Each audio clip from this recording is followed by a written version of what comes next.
All right. We are now in hour 8, and I'm feeling pretty strong right now. It could have something to do with all the Red Bull, and I'm headed for the inevitable crash, but I'm excited because like this is like an analytical hour that we have, and you can't spell analytical without anal, as I learned a long time ago. But so Scott, tell us about the level 11 beer foodie badge on tap, because this has got to be the biggest thing you have going on right now. So yeah, well, this was a mini vacation that I just got back from, and yeah, I did go to I think 4 breweries. So I was definitely we have to put you in solo layout for this. Okay, yeah. So yeah, I just got back from a nice little camping trip, Mammoth Mountain with the family. So yeah, I hit up a bunch of yummy places to go drink some beer. Brought myself some whiskey, and yeah, it was a nice little getaway. Although we did have a big thunderstorm that came in last night, where we got almost 2 inches of rain in about an hour, and that was a really interesting to watch all the people that weren't prepared for rain, struggle to get things going. But did you live stream your near-death experience as I did, just because I just wanted one last connection to the Gooner family during what I thought was going to be the death of myself and my family last week in Sarasota? I didn't. I should have. Right? I did go do a little bit of hiking, and there was some cliffs that I got a little bit too close for my wife to really kind of understand. Let the kids get a little bit too close to, where she was kind of freaking out. I didn't live stream it though, because I like to live. Yeah, that's smart. Now you haven't called it camping in this discussion, but you called it camping to me. I think I did call it camping, right? I don't know. It was camping. We were on a family vacation. And in a motorhome. In a motorhome, yeah. Well, I mean, Matt, are you being like a New Yorker? I'm guessing you don't like roughing it too much. You're not like the campsite on the ground with the fire and the dirt and the shit. I am a walking stereotype. I have a bad back. I can't do any of that. I go hiking, but day hikes. If it comes to pitching a tent, forget about it. I mean. Yeah, I'm too old for a tent, right? I need a real mattress and heating and air conditioning and all those kind of things now. I'm in my 30s. So it's glamping, isn't it? Is that what it's called? Glamping? 100%. All right. So that was fun. Matt, did you prefer Matt or Giant? I usually go Matt. Matt works. Okay. Because, I think I told you the story that at the Arsenal Vision and Arsblog show in London in May, I was walking down taking video of the line waiting to get in, which was enormous. And someone called out and said, "Hey, you're Giant Gooner." And I was like, I mean, that's fucking rude. I'm like, I was wearing a New York Giants t-shirt for the record. You were. I was not. And yeah, I was like, I'm a Giant Gooner, but I'm not Giant Gooner, but thank you. How did you what's the crossover and the origin story for Arsenal? And and obviously you have a financial background, a little different than mine, but in the same spirit of how you look at things.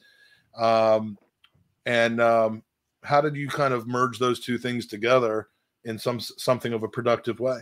They do come from the same place. So I was for years in the 2000s, I was running the London desk of my operation. And by the London desk, I very much mean I was living in New York, but I was working London hours in addition to New York hours, which was a lot of fun. And of course, I was traveling to London a fair bit. Over the summer of the 2010 World Cup, I watched the tournament and fell in love with the sport. And I decided I'd start supporting a club to watch the sport more full time. And I was going to support a London club because I was traveling to London fairly regularly for work. And I didn't want to support Chelsea because the whole Abramovich thing was squicky, and I didn't want to support. What year was this? Did we set the time? This is 2011 now. Okay. Oh, and I was about to have my first kid, and so I knew I'd be waking up early anyways. Before that, I was always a late sleeper, and so the whole Premier League thing would have been questionable. So I was about to become a father, and I was traveling to London, and I was falling in love with the sport. I wasn't going to support Chelsea, Abramovich. It was too squicky. I wasn't going to support Spurs because I don't support shit.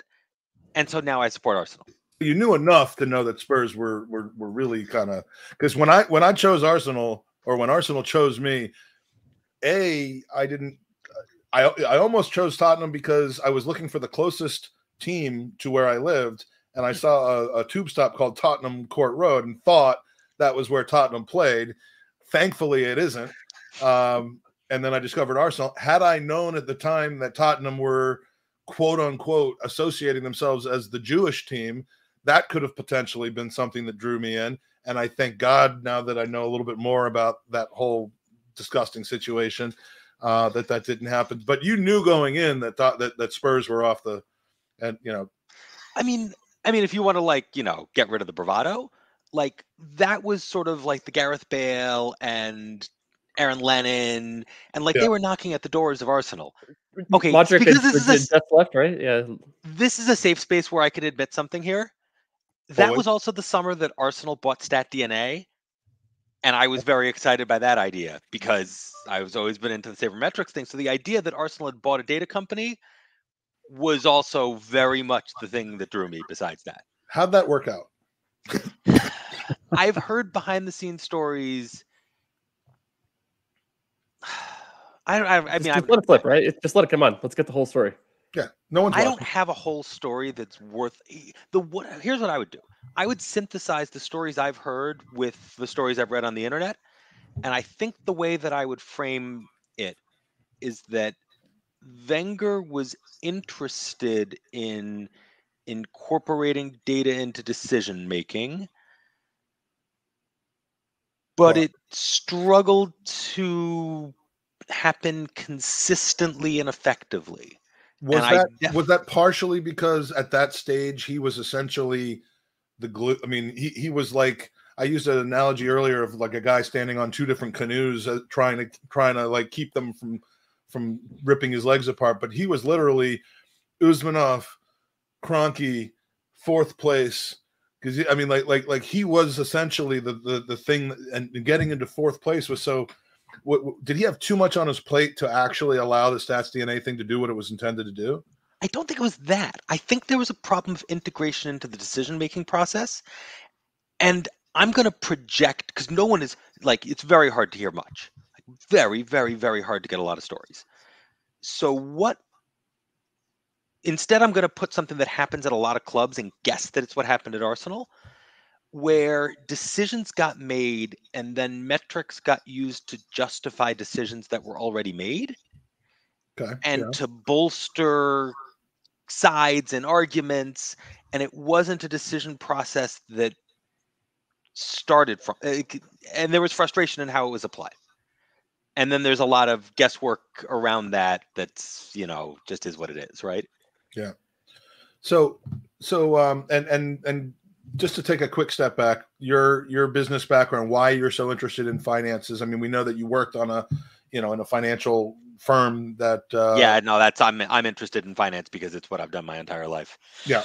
I mean, you go to B school and I never went to B school. I was the child. My father did exactly what I do. And I started on the buy side at age 21. Wow. A very fortunate situation to be in. And my entire career, I've done exactly what I do today. I mean, varying levels of seniority, but you know, if I did what my father did, I would be touching feet every day, and so that was not going to happen. God rest his soul. But so Scott, now I've eaten 8 computers trying to get through your tweets because they're about crab cakes, and I just get hungry, and I don't differentiate between reality and other things pretty well. But of all the tours to miss, Mr. I know I didn't. I couldn't make it to Maryland. It was a bummer. How do you not go to Baltimore and just claim your kingdom, the crown? So yeah, it was similar to Elliot, right? So I saw the tour posted, and then I went and looked at my calendar for the summer, and I realized I didn't have like a single weekend free from like the beginning of July. I think my next weekend free is 2 weekends from now. Yeah, 2 weekends from now. You guys are finally all doing it wrong. You start your calendar with the weeks that Arsenal could potentially be coming on tour, which is pretty much every year that they didn't come here the year before in the second half of July. You start with that, X that out, and then build your trips around that. I mean, that's the way it's done. If you really love this football club. I mean, yeah, I really should have, but yeah, so it's one of those things like you get young kids and you start planning vacations and they have all sorts of activities that start backing up, and yeah, it's one of those things that it's like I had these plans for doing things this summer, and they just all went out the window as it's been a very busy.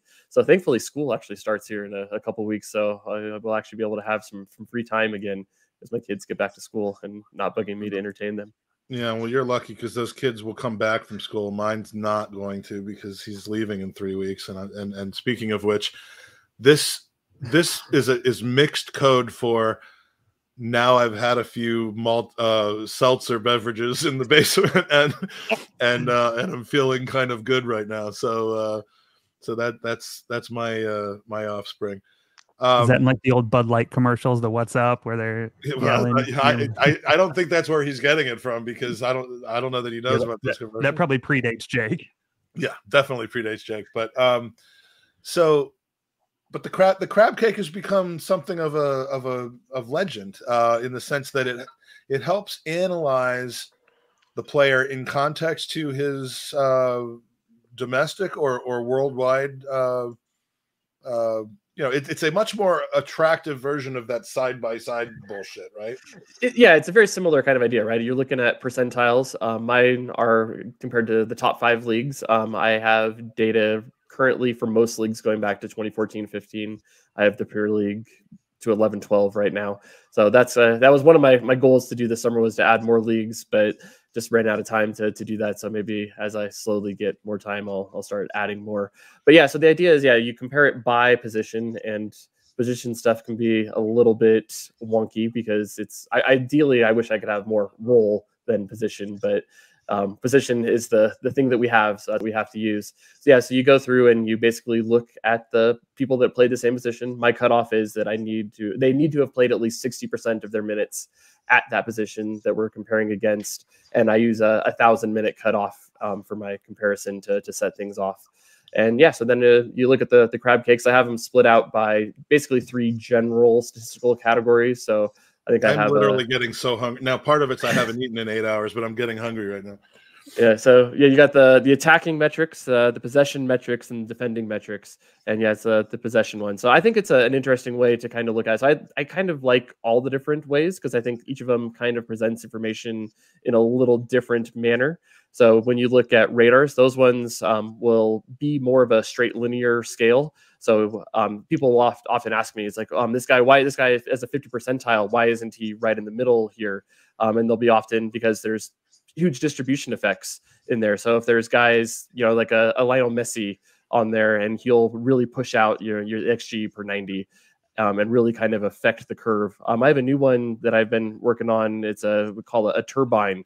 So it kind of looks like a jet engine fan that goes through, and that actually shows the full distribution. It's similar to the one that StatsBomb does, but instead of doing them stacked, it has them in a circle. Do you feel pressure to come out with like new, unique metrics, or I don't know what you would call them? Like a visualizations. Yeah, visualizations. Thank you. No, I don't feel pressure to do it. Mostly because there'll be often times that I have an idea for a post, and I have crab cakes are so 2018. But there's certain things that I'm looking to analyze, and that's what drives to create something new or to kind of think of a new way to present the data, and that's usually what kind of drives me to create new things. But one of the things that I've gotten better with over time is the reusability and being able to just be able to put in a player ID and then have anybody generated off of it now. So that's one of the things I used to do one-off kind of things, and that was not good because then have to spend another hour or 2 putting it in so I could use it for anybody else that came through. You're one of a handful of Arsenal Twitter people who I know without even asking. You just keep spreadsheets, and I have spreadsheets for my stuff. I know Swiss does it. I know Kieran Maguire does it. The spreadsheets are. I mean, Matt, I would imagine. Don't. I'm too lazy, and I mostly work off the AST analysis every time. Okay. Because I'm a buy-sider, so I'm accustomed to just taking a sell-side analyst report and then taking things out of it and adjusting it as I see fit. So the AST is my sell side. Yeah, well, that's interesting. We got to trust your process, and that's what your process is. Scott, I love math, and I love numbers and I love analytics in most things.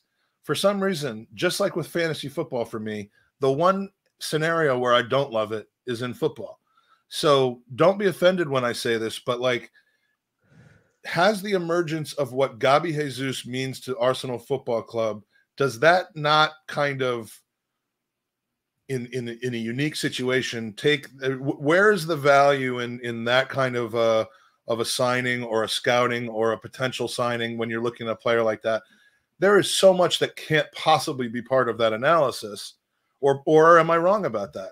Where I mean, for me, one of the things that really kind of stood out and why I loved Gabi Jesus is that he really did just look like an amazing Premier League striker.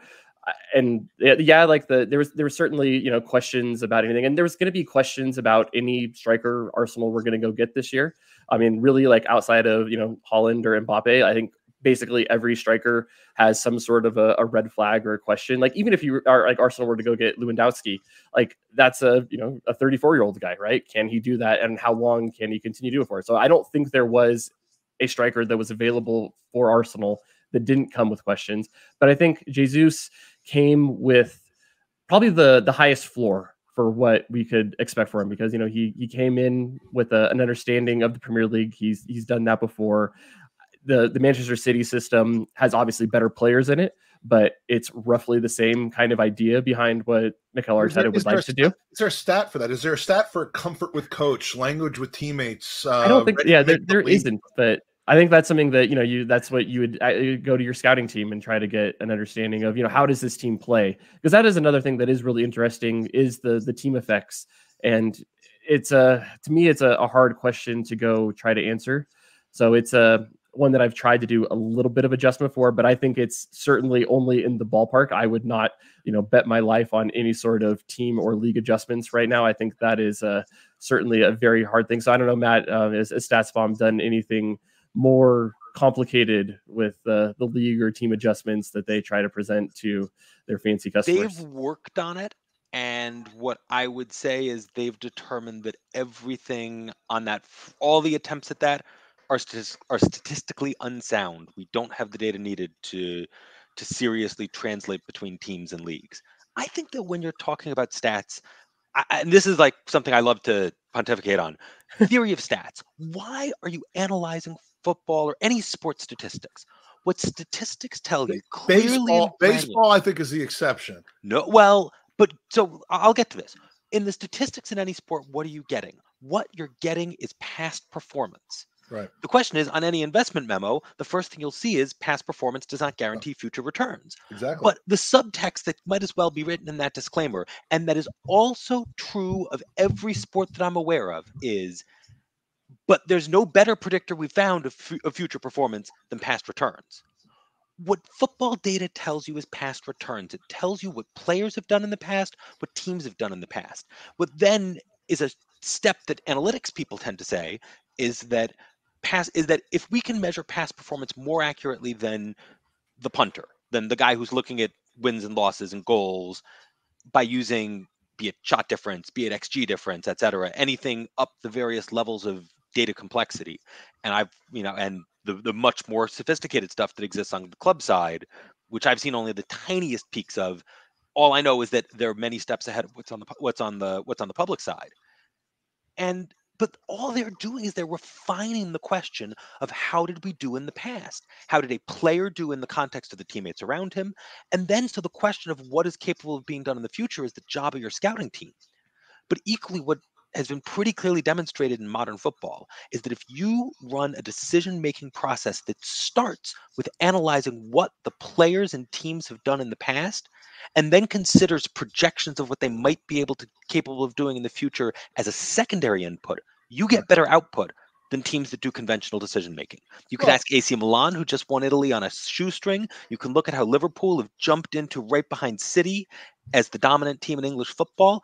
You can look at Brentford. You can look at the Red Bulls. These are teams that start with that mentality at the core of their process. Yeah, and if you're going to rely on an imperfect metric, just be sure that you're doing the imperfect metric better than everybody else is, and you'll have some level of an advantage, and that's I guess why these high level advanced statistics work. What I'll also say is this: the way they get cited in Twitter arguments is so frequently misuse of. Remember how I talked about the idea that at many clubs data implements fail because you come up with an idea and then find the statistic that proves you're right? Yeah. Twitter is basically just that on one giant platform. When people wanted to prove that Mustafi was better than Van Dijk, I mean, there is a statistical model that shows that. I remain convinced. Here is a fact I know, combined with a series of completely unsupported speculation. The summer that Arsenal signed Shkodran Mustafi was a summer that Arsenal's internal data team had made a technical breakthrough in their ability to do location-based scouting of international leagues. Describe what you mean by that. They had developed computer vision algorithms that were capable of providing tracking data off broadcast footage for non-UK leagues. Because any team in the Premier League that summer also Xhaka signed, Lucas Perez signed. They had a series of metrics that they thought were unique, but that they had never tested in the real world before. And they made a bunch of weird signings, none of which worked. Yeah. No, I mean, my guess is that these two things are related. Nope. Oh, and then there was little leaks in the media blaming StatDNA for certain signings that summer. I'm putting 2 + 2 + 2 together and making $22,222.22. Right. So like wild speculation, but that's my guess about that summer. It reminds me of the old joke. If you get like a doctor, a lawyer, and an accountant in a room and you say, what's 2 + 2? Doctor says 4, lawyer says 4. Accountant says, what do you want it to come out to? Yeah, exactly. So, I mean, it's just obviously a joke, but it alludes to what you're saying. When you have an end goal in mind, it's going to change the analysis you do if you're trying to reach that goal rather than doing something objectively. And that's where statistics in sports gets lost. And like Mike said too earlier, it's not about necessarily being the absolute perfection, because that's not really achievable when you're talking about projections, but it's about doing it better than everybody else. And that's something that I think Arsenal's moving in a good direction in their scouting of players, but it's an imperfect situation and you're just trying to get a little bit ahead of your competitors. And without opening a can of worms, Arsenal's going in a direction that matches their other sports franchises more than people would normally think. I mean, we did kind of think that Arsenal was trying to force the piggyback thing. This is before they started winning championships in the US. But force the same thing and say, football's different though. You can't do it the same way. They're kind of doing it the same way right now, and with significant success and a trend towards success, certainly in the Premier League. So where it becomes different is once you start winning, can you just rely on that, or do you have to start going big in order to stay at the top? But I wanted to talk to you as I've talked to before we move on. I did. So one of the things that I wrote about probably about a month ago now was going back and looking at the idea of, was Mustafi actually better statistically than Van Dijk? And I think that, realistically, even with the data that we would have had at the time, I think that is certainly wrong. So I think it all goes back to a really bad graphic kind of created by The Sun. And they talked about international trophies won, or like just some of the stupidest things that have no sort of relevance to there. And it's almost just become like a meme at this point. But to me, I thought that was I got to spend a couple hours nerding out and actually is this actually true? Was Mustafi a better, rated player than that, or Van Dijk? And I think the answer is certainly no. Especially, with the information that we're able to have. Was it like he was better in the air or something like that? But he was, of course, he was always lying on the ground. So how good in the air could you be when you're lying on the ground? But Yeah, so I have it up here. So yeah, they had appearances, tackles, tackle percent success rate, interceptions, headed goals, World Cups, Confederations Cups, and trophies in England. Like that was like Confederations Cups. Okay, yes, that's right. Like so, it's like right. Like this is not like real like high level statistics, right? Confederations Cups. I mean, that's a very important, prestigious trophy that I didn't see. I just read the headline, you know, right? And I think that's like one of the things. And it just became a meme. Yeah, exactly. It did. Yeah, but I mean, also one of the things I think that kind of shows there, and I think, and maybe this is my unusual take, and because it's late at night for everybody except for me, I'll come out here with my hot take. I think Mustafi wasn't as bad as a lot of people remember. I think he had a lot of very high profile mistakes. And I think that, especially for a defender, that's something that definitely hurts you and probably, and I wouldn't choose to start him, but I think he certainly had moments where he can look good. His passing, I think was quite valuable. You're starting to sound like the people that were like, Hitler wasn't that bad at first. I think you're underestimating. Speaking of like theory of statistics, theory of center back play. Right. No, the most important thing to do is not to make massive errors that lead to goal. And Shkodran Mustafi did that at a rate of no center back I've ever seen pull out our shirt, and that is saying something. Yeah. And it made all the other good things he do completely irrelevant, because when you think about the goal output of any given action, any wonderful pass, like tiny fraction of a goal if you try to like tie any action on a pitch to a goal, except for a massive defensive fuck up that turns right. No, exactly. You think about like the value maps XG shop of what a center back does, right? Everywhere that they play, it's all like the blue areas, except when they make a mistake. Those are big red dots for where the other team can kind of come in and do it. So no, I think that is a good point, but I like to come with the controversial takes that Mustafi wasn't as bad as people like to say. Well, and I think the same is true for a goalkeeper. I mean, you could shot stop 98% of the shots that come your way, but when you let a few through your legs, if you stop 98%, you're doing really, really well. Well, but if any given game you let 2 through your legs, like a like a 6-year-old, right? Yeah, the easy ones, right? Yeah. You rob. But like Scott said too, it's the high profile ones that get you. If you're up 3-0 and you give up a dumb goal, no one really cares. A month later, when it's a 1-1 game in the North London Derby and you let one past you, that's going to get remembered a little bit more. Or a 1-0 game in the World Cup and Rob Green lets a goal from I don't even remember who scored it, but hypothetically, it's hypothetically. So. If you've got a user question, if you're watching, and there's 57 strong people watching, we've been pretty much between 30 and 80 this entire time, which is fantastic. A couple things to remind you of. We are here to raise money for the Leukemia Lymphoma Society. The way to do that is to go to goonersvcancer.com, and you can donate directly through the website. We have raised so far from this morning until right now, we have raised $2,720 for the Leukemia Lymphoma Society, and we're not quite even nearly halfway through this. So our goal is to try to beat last year's record of 5,000. The earlier you get your donation in, the more prize draws you'll be in, and we're going to be drawing at the top of every hour a new prize: artwork, new shirt, Arsenal jerseys, signed kits, memorabilia, the thing that Jared has over his left shoulder. And then the thing he has over his right shoulder, which he doesn't know about. Next year. He doesn't know about that yet. So a question I wanted to ask you, Matt, and it's, I asked this of all of our kind of financial folks we have. Kieran Maguire? Do you know of the course. name? Yeah. Kieran, just my greatest, I mean, not like I found him, but like I discovered for myself who he was within the past few months, and just, I mean, I love the intersection of comedy and self-deprecation and finance. I mean, there's nothing better than that.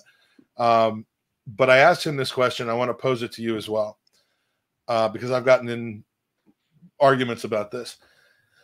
The refinancing of debt with Arsenal, which we all know, Stan Kroenke refinanced debt, I believe stadium bonds that were taken out well before he became owner of the club. Refinance bonds into owner financing. When Swiss Ramble puts those things about owner financing for the last 5 years, he considers that part of that. So in the last 5 years, Arsenal are actually like 4th or 5th with with 200 million or so owner financing. There are some who consider that to be not really telling the whole story and basically just moving money around, not helping the team. There are others who would look at it and say, well, if it's saving the team 30 million pounds over the next 6 years, just use that as an example, is that any different than not refinancing the loans that he didn't take out himself and just pumping 180 million into the team instead?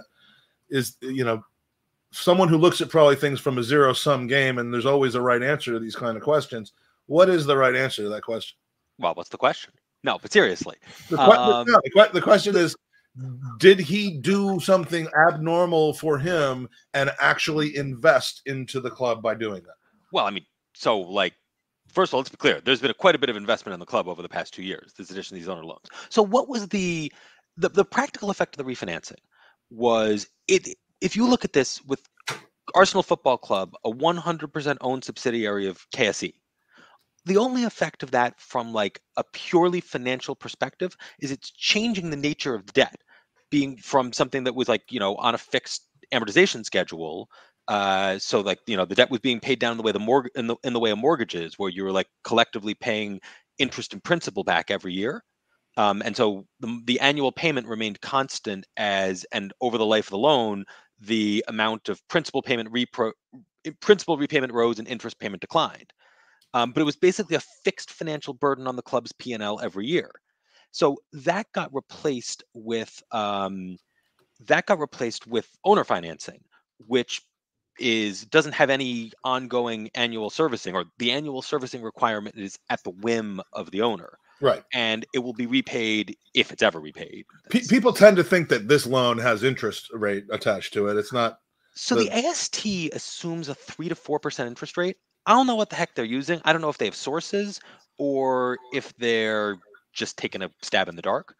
Right now, we only have financials that go up until May of 2021. Right. And they're limited financials. What's on the website is very limited. There's a bit more on Company's House.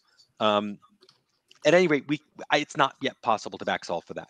But at some point in the next couple of years, we'll be able to answer that question. Yeah, I can't wait to see that. I mean, I've basically come out against people who have said, oh, that there's interest, so they're still taking money out of the club. I mean, I was at How does that even so much of all their money? They own everything you're talking about. I don't want to trash the guy. It's just left pocket, right pocket stuff. I don't misunderstand that, because I don't want to trash the guy, but I was doing a kind of a finances debate with Mo Hader on a thing a few weeks ago.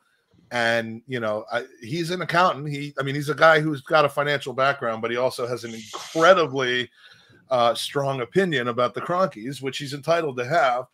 And, the debate went from, have they invested in the club? And that's all we're talking about, to are they great owners for Arsenal? And are they not, great people who understand Arsenal? And I somehow got, even though I made my position clear that, not a fan of them as people, or the things that they've done to St. Louis, or to, the animal hunting channels and all that. They don't have to be good people for you to be able to say they're learning and they're doing things better than they used to be. But I got, it was the wrong audience to hear that. But I mean,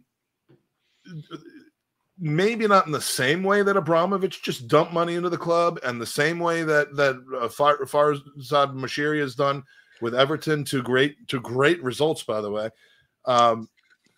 Refinancing a loan and taking it on yourself is ultimately investing in the club, is it not? I mean, it's not investing with no strings. It's not a stock. It's not a stock. Investment. I mean, it was what it did was it freed up cash flow.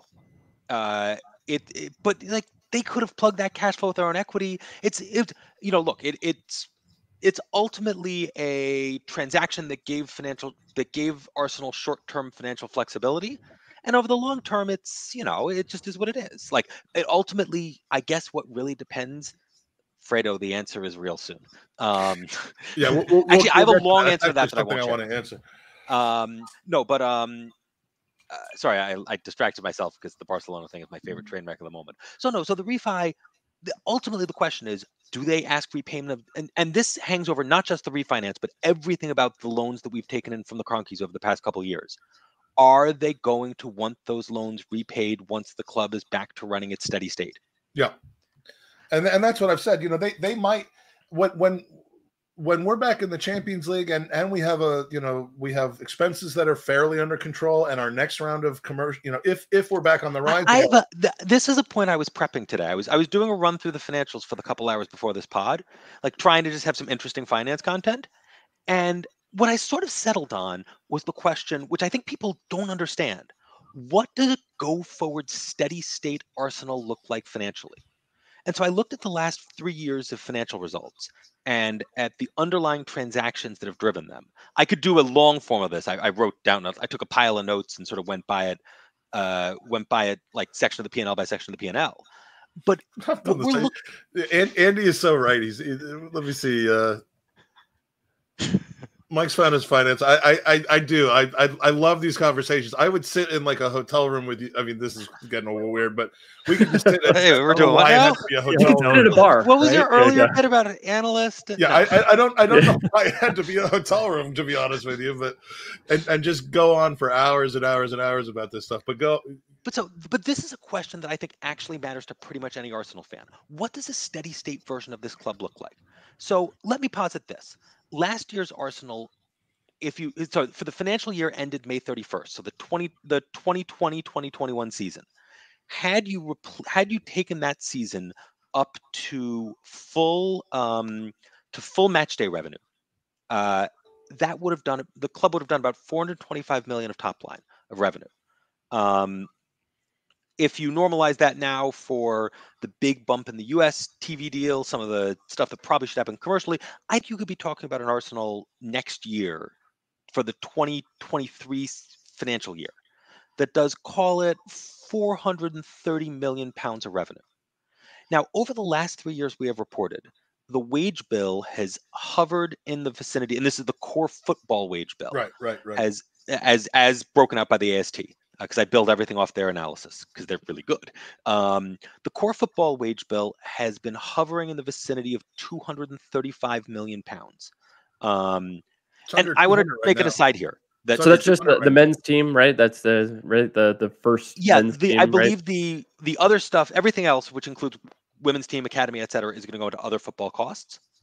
I want to make a quick detour before I finish going through the stack of numbers. That men's wage bill number of approximately 230 million. If you spread that evenly over a 25-man squad, that's 9.2 million pounds per squad member, or 175,000 pounds per week.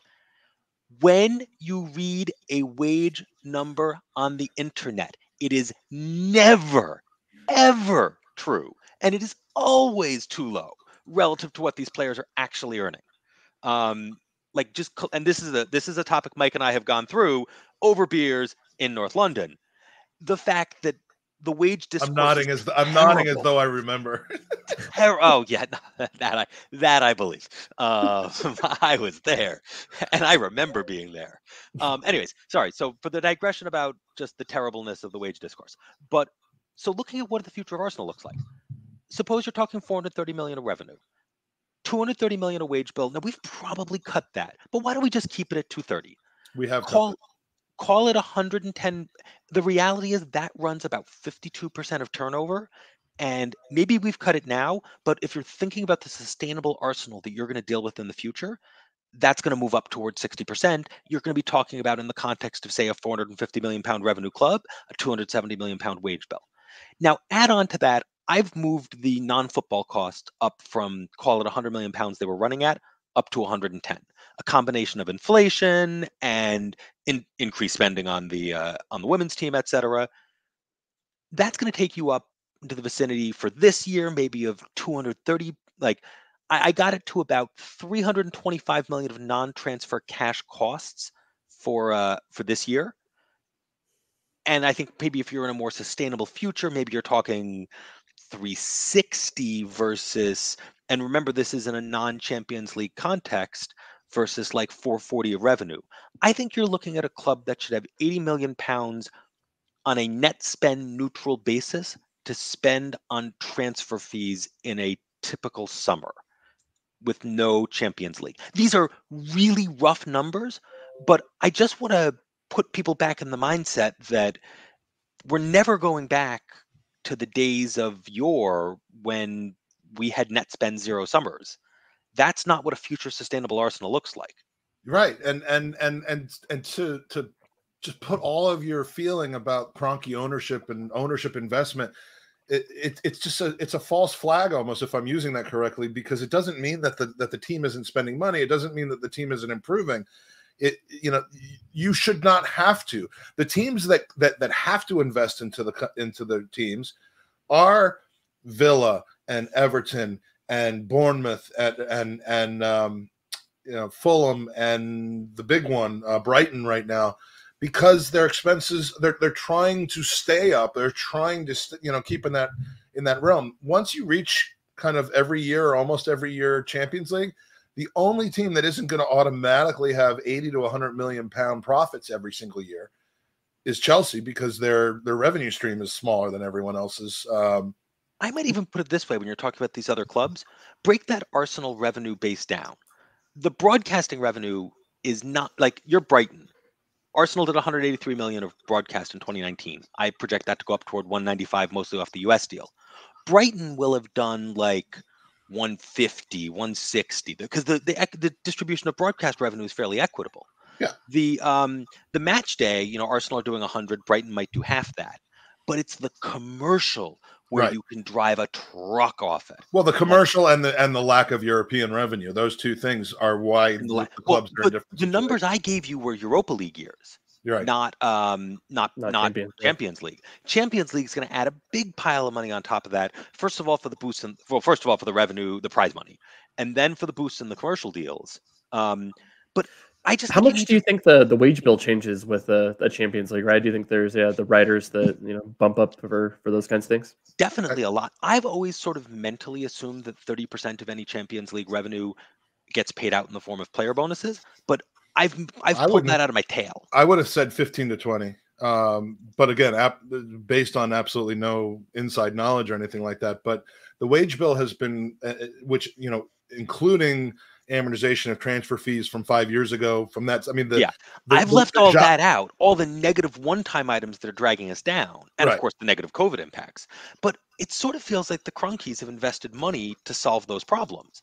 And the AST analysis is that by the end of this summer, we're looking at Kroenke debt, call it an additional 100 mil. That was their estimate of 100 million of 100 million of net value of a Champions League year. So the Kroenkes were up to 203 million of pounds of loans at the last financial reporting year, date, right? And now we think that the AST is not we. I'm not a member. Right. I really should be. Actually, I should fix that like now. You can just pay them and then you're exactly. I should just do that. It seems likely to assume that they're using an additional 100 million pounds of KSE debt.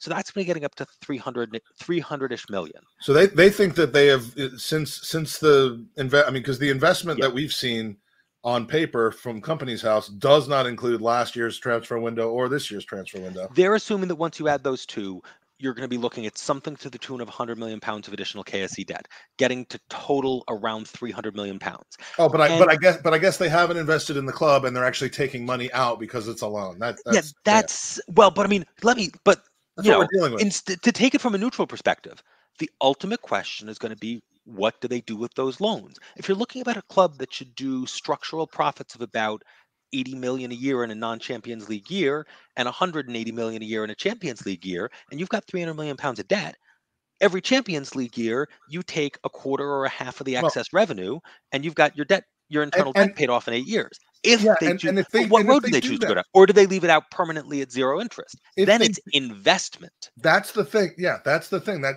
Abramovich, they were not profitable most of the time because that was a separate type of club, but they didn't.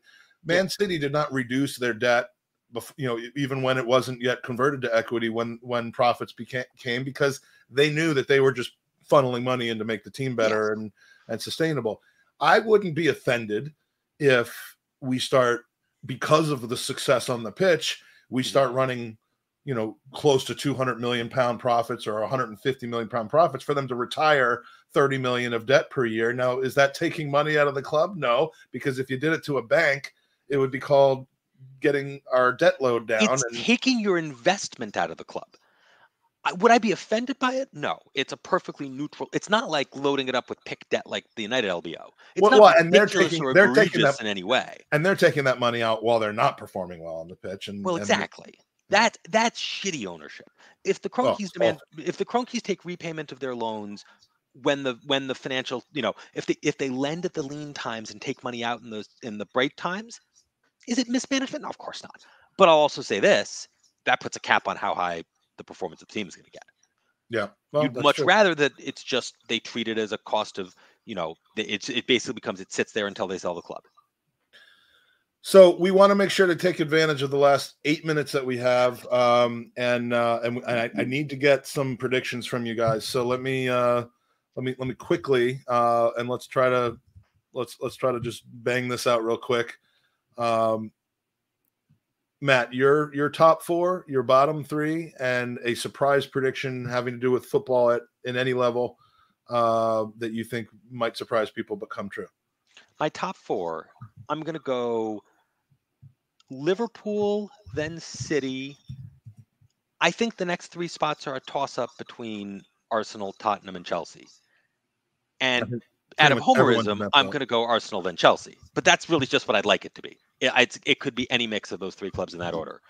And then United still lagging. I mean, it's crazy. No one has picked United to come anywhere close to the top four, and they're always out there. Your bottom three, the relegation. My bottom three, definitely Nottingham Forest are going to go back down. I'd be shocked if they stay up. I'd be awfully surprised if Bournemouth stay up, and then I think it's Everton. Yeah, that's a pretty popular pick. Scott, your top four, bottom three. Oh, and your you gotta get some surprise. Yeah, the surprise is that's the tough one. What's the surprise going to be? You want to think about it and come back after? Yeah, I'll come back to you with a surprise. I don't have a surprise yet. All right, Scott, top four. So I think I'm going to go City, Liverpool, right? I mean, that's kind of like there's kind of some I'm tiers. making an explicit anti-Erling Haaland bet. I'm going to bet it takes some time to settle, or that he never quite fits with Guardiola ball. Maybe that's really possible, right? Because that was one of the thing to be like Erling Haaland, actually bad, but it's right. Especially like you think about his actual debut, right, where you put up an over 1 XG. I mean, it was all from the one shot, but I mean, Paz's prediction was Haaland kind of sucks. We have Haaland's season-long injury. Everyone's obsessed with Haaland in this. So, all right. So amazing what bringing in a £100 million striker does. I know. With the track record of £100 million of what a failure of Haaland is. Like, what's a failure? If he gets like 15 league goals, people are going to say it's a failure. Yeah, we have some sort of parameter on this to say he's a bad sign. Well, not a bad signing, but not a great season. He needs to win the Golden Boot, or it's a failure, in my opinion. That's the nature. It's the poison chalice of a high transfer fee. Exactly. Mm-hmm. Scott, who's third place? I totally agree with Matt. Right. I think that it's really hard to choose, because I think one of the things that's happened, especially last year, is I think Chelsea has fallen back into the pack with Spurs and Arsenal. So I felt kind of last year they were in that almost challenging for the title pack, but I think they've really kind of fallen back a bit. So I think it's really hard to make a determination between those three teams. I'm going to do the same thing Matt did and put Arsenal in third. I think Spurs will take fourth, and then Chelsea fifth. I think United. Oh, that Judas. My bottom three, I think it's going to be Bournemouth in last, Nottingham Forest 19th, and I think Southampton in 18th. I think that team has Hasenhüttl papered over a really, really poor team. They just do not have a ton of talent there, and I think Hasenhüttl is worked some magic to really kind of keep that team sort of in that lower mid-table range, because they really haven't been too badly brought into any relegation fights. So I think this might be the year where it kind of runs out. You can be comfortable between 11th and 16th. That's what Southampton's been the last couple of seasons. Yeah, but I think they're just going to run out of talent, right? And it's like you looked at some of their moves that they've done this year, and they have really skewed young. And if they had some, talent there already on the team, like I think they'd be, making some solid bets, right, to maybe see if they could pay off. But I just don't know if they have the talent already in that first team to support the moves that they've made this year. So I think they're kind of my pick. But I think there's a number of teams that, you could really think. I mean, I don't know if Fulham will be able to do it. I think Everton could be in trouble. I think Leeds definitely could be in trouble. Yeah, I think losing Rafinha and I have them going down. Yeah, and Calvin Phillips will tough to replace, even though they brought in an American to try to do it. So I think there's that relegation fight. I think it's just going to be a really interesting season, right? I think one of the things that is really hard to take into account is what's the World Cup going to do to like all these teams, right? I on one hand I think, well, maybe it'll give the lower teams a bit of a boost because maybe they have less people going to the World Cup and, they can kind of get healthy. And usually because, right, you think December is the time where that really just punishes them. Maybe this year that won't, and maybe they'll be able to get more points in that team. But then there's also the other hand. Well, now we're going to compress two parts of the season into shorter periods. And, maybe that is now going to stress them even more. So I think there's a lot of interesting kind of permutations that we haven't seen before with a Winter World Cup. And then I'll give my surprise one. I think I'm going to go with Gabby Jesus, Golden Boot winner. I think that is in the cards. I am high on preseason with what he's being able to do. So I think that's my surprise pick. The betting odds are actually pretty good on that one if anybody wants to go put a surprisingly good. And how do you not win the Golden Boot if you get a brace every single game that you play? I mean, that's how it's going to work. Like if you get 70 goals, I think you're going to do it. Yeah, I think so. We have. I'm ready to give you your surprise because it's the follow-on from our relegation comment. We both left Brentford out of our discussion of teams that could be relegated. Yeah. And there's my surprise. Brentford are nowhere close to the relegation race. When go read the Guardian predictions or what have you, like Brentford are a consensus bottom 3 team. I think, that's one of the things too that I thought that was interesting in the betting odds. They are right up there, right above Southampton when I'm just looking at it. Yeah, so between Leeds and Southampton for one of the top teams, but I think they're going to be okay. I think they have a better chance of finishing 10th than they do getting relegated. Agreed. Yeah, I think so too. We've reached the end of hour 8, guys. This has been so much fun. I mean, just to kind of give a final taste of what the podcast is about. Tony Turner, a man with a leg up on the rest of us. Mike, you should be asking every guest about celebrity cock signings. I think I admitted once that I think right outside block 30. Well, it wasn't right outside block 32. It was in the men's room right outside block 32. I was fortunate enough to visualize Alan Davies's cock at the urinal. So if you can top that, please go ahead. Otherwise, until the next podcast. Not going to the bathroom with you ever. So, Mike's the guy at the urinal who you're standing there, and all of a sudden he just goes, "Hey, I like your watch." Yeah, I keep forgetting what I've actually admitted to, like rather than just thinking it, what I've actually said on the podcast. But Matt, Scott, it's been a pleasure. I absolutely love both of the subjects that you guys specialize in, and the fact that you guys came on together was double the pleasure, double the fun.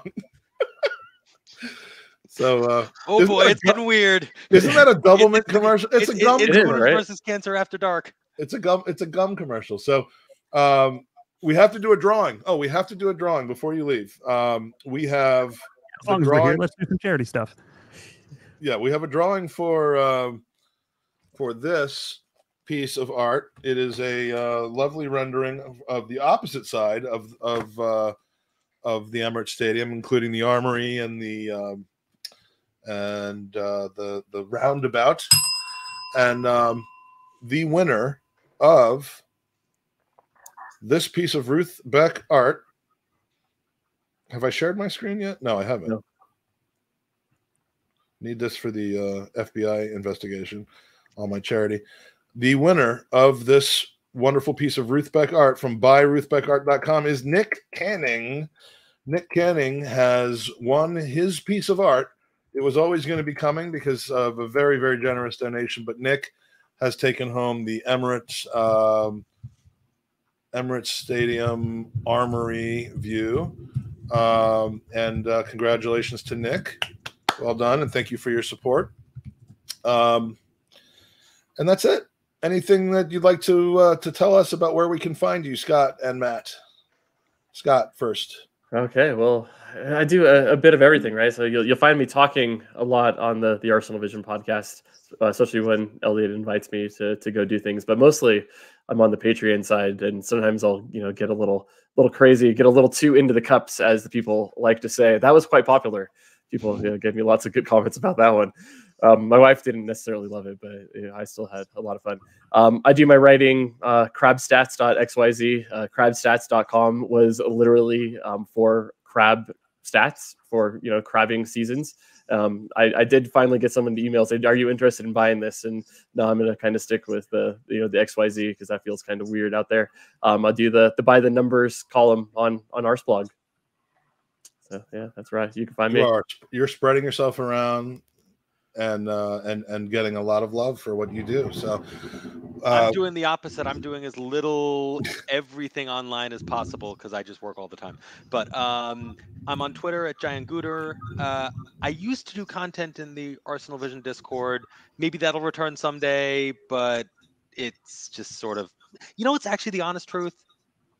Scott's doing everything I was capable of doing, and I'm not adding any value to people. And also, come on, really your XG is as high as it ever was. Is that good or bad? I still don't understand XG to know whether a high XG is good or bad. More goals. I think you do know it intuitively, right? When a player's one-on-one, like this is a good chance to score. I mean, that's one of the things that I always copy. Like everybody kind of intuitively will do that. It's like, oh, that was a good chance. He could have scored there. Or it's like, or you really appreciate when the guy does the 40-yard screamer because it's like we've seen all of those go into the stands and not even come close. So it's like I think that's one of the things. So people kind of like say, oh, stats kind of ruins things, but we all kind of have an intuitive take on a lot of these things, and it just helps kind of put some context around what we know intuitively. Well, here's something that I know intuitively is this guy was not very happy.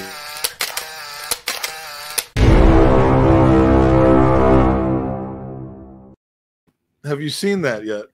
Yeah, I saw that. I have to admit, and I've been really staunchly anti Unai Emery. I have to say, I regained a measure of respect for the man for doing that. Yeah, absolutely. Yeah. I'd have done the exact same fucking thing. Too many people are like back. Too many people are do that. He's got to flip off like people I don't like about 200 odd more times before I'm within spitting distance of neutral on him. How about that? Yeah, he's no pushover. You think he would be a pushover, but he's not. He's not taking any shit anymore. So, thank you guys for joining us.